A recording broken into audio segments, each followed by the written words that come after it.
Era já mais ou menos a hora sexta, quando houve treva sobre a terra inteira até a hora nona, tendo desaparecido o sol.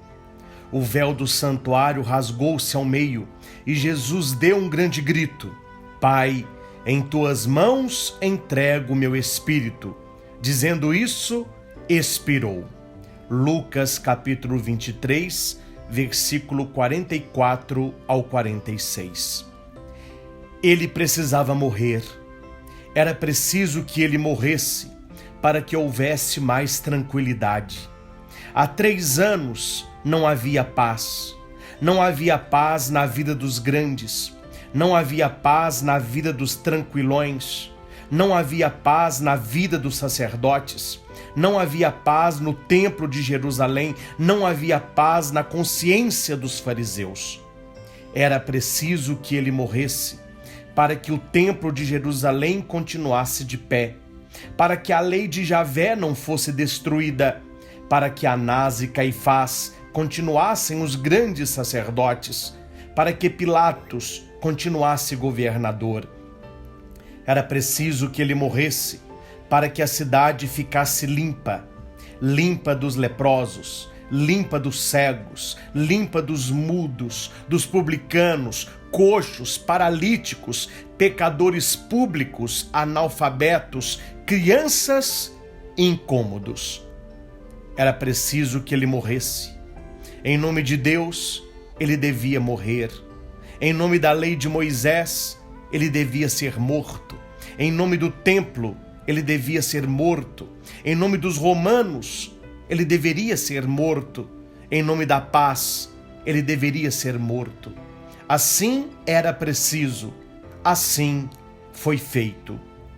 Os incomodados estavam satisfeitos. O malfeitor estava morto. A consciência social estava tranquila. O perturbador estava morto.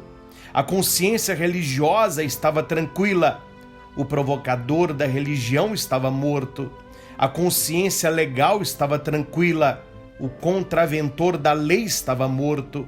A consciência mentirosa estava tranquila. A palavra da verdade estava morta. Tudo podia ficar como estava. O renovador estava morto. Cristo continua na lista negra, continua marcado para morrer, continua morrendo, continua sendo morto, em nome da tranquilidade, em nome da limpeza pública, em nome do progresso, do desenvolvimento, do comércio, da cultura, da arte, em nome da mentalidade moderna, até em nome da paz, até em nome da fé, até em nome do amor. Todo aquele que incomoda deve ser afastado, deve ser expulso, deve morrer. Todo aquele que é peso para a sociedade, peso para a família, peso para a religião, deve ser destruído. Tudo aquilo que não dá lucro deve ter um fim.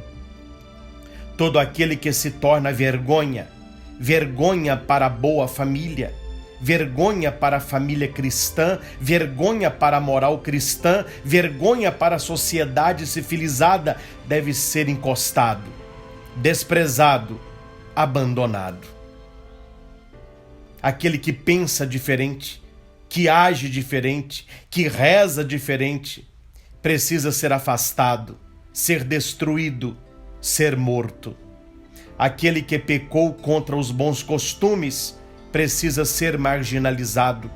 O velho, doente e inútil precisa ser encostado. A criança que vai incomodar a vida precisa morrer antes de nascer. A criança que não pode pagar deve ser afastada da escola. O casamento que exige renúncia deve ser destruído em nome do amor. A empregada que não for sensual deve ser despedida. O pai de muitos filhos deve ser afastado do emprego. O doente que não tiver os papéis em dia não deve ser atendido. E Cristo continua marcado como perigoso, marcado para morrer e continua morrendo em nossas ruas, nas estradas e nos campos da África, nas ruas e nos campos do Oriente Médio, nas ruas e nos campos da América Latina, em nossas estradas, em nossos campos, nas fábricas, oficinas, famílias, aqui e agora. E Cristo continua marcado para morrer, continua morrendo, até mesmo em nossas igrejas. Havia um jardim no lugar onde ele fora crucificado, e no jardim um sepulcro novo, no qual ninguém fora ainda colocado. Aí então, por causa do dia da preparação dos judeus e porque o sepulcro estava perto, eles depositaram Jesus. João, capítulo 19, versículo 41 e 42. Quando Cristo precisou nascer no meio dos homens, ele não encontrou uma cama para nascer, ele não encontrou uma casa para nascer, ele não encontrou um hospital para nascer, nem uma pensão para nascer. Queria nascer no meio dos homens. Os homens não o aceitaram, precisou nascer afastado dos homens. Nasceu como uma criança enjeitada. Morreu como um homem enjeitado. Hoje Cristo morre e não tem uma sepultura para ser sepultado. Sua família não tinha jazigo perpétuo. Precisou ser sepultado numa sepultura emprestada. Cristo precisa ser sepultado na figura desfigurada na cruz, iria atrapalhar o brilho das festas da Páscoa. Ninguém podia cantar ouvindo no alto o canto da morte. Ninguém podia beber o vinho da alegria, vendo no Calvário escorrer o sangue do inocente. Ninguém podia oferecer o sacrifício no templo, vendo no Calvário o Cordeiro de Deus sacrificado. Ninguém podia rezar ao Deus Javé, vendo no Calvário o corpo do Filho de Deus. Ninguém podia comemorar a libertação da escravidão do Egito, vendo no Calvário morto o libertador do pecado. Ninguém podia viver dias tão festivos, vendo no Calvário a sombra da morte. Cristo precisava ser sepultado. Mesmo morto, precisava ser afastado, ser guardado, ser sepultado. Embora morto, ele acusava as consciências. Cristo foi sepultado em uma sepultura emprestada. Quando nasceu, não havia lugar. Quando morreu, não havia lugar. Pouco mudou, nada mudou. O Cristo que morre em nosso meio ainda não tem lugar. A criança pobre não encontra vaga nas escolas. O doente sem papéis em dia não encontra lugar nos hospitais. A filha que se perdeu não encontra sua família para ficar. A criança solta nas ruas não encontra um patronato. O leproso que dá nojo não encontra um leprosário. A criança de mãe solteira não encontra o pai que a gerou. O pai de muitos filhos não encontra serviço. A mulher perdida não encontra uma amizade. A mulher que deixou uma família não encontra o marido que havia sonhado. O rapaz que deixou uma família não encontra a mulher que esperava. Aquele que errou, que pecou, não encontra um coração que perdoa.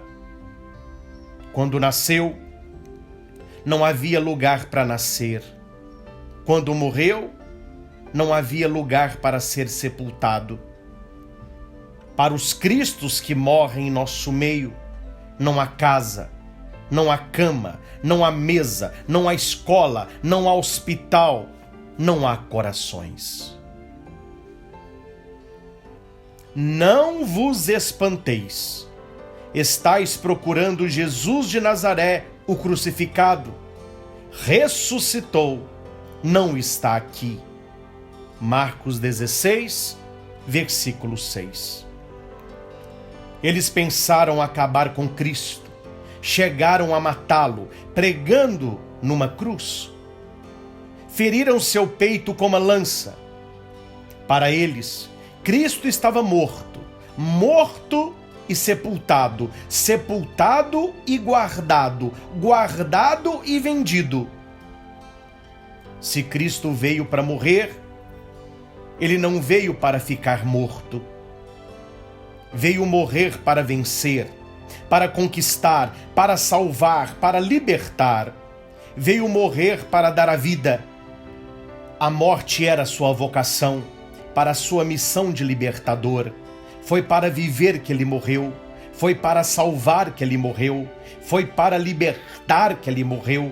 Se não tivesse morrido, se tivesse fugido, teria sido seu fracasso. Não é quem mata que vence, quem morre é que vence. Se o grão de trigo não morrer, não poderá dar fruto. Não é quem persegue que vence, o perseguido é que vence. O ódio não vence, a vingança não vence, a renúncia que vence. A morte assumida é que vence. O fraco odeia, vinga, persegue e mata. O forte assume a morte e vence.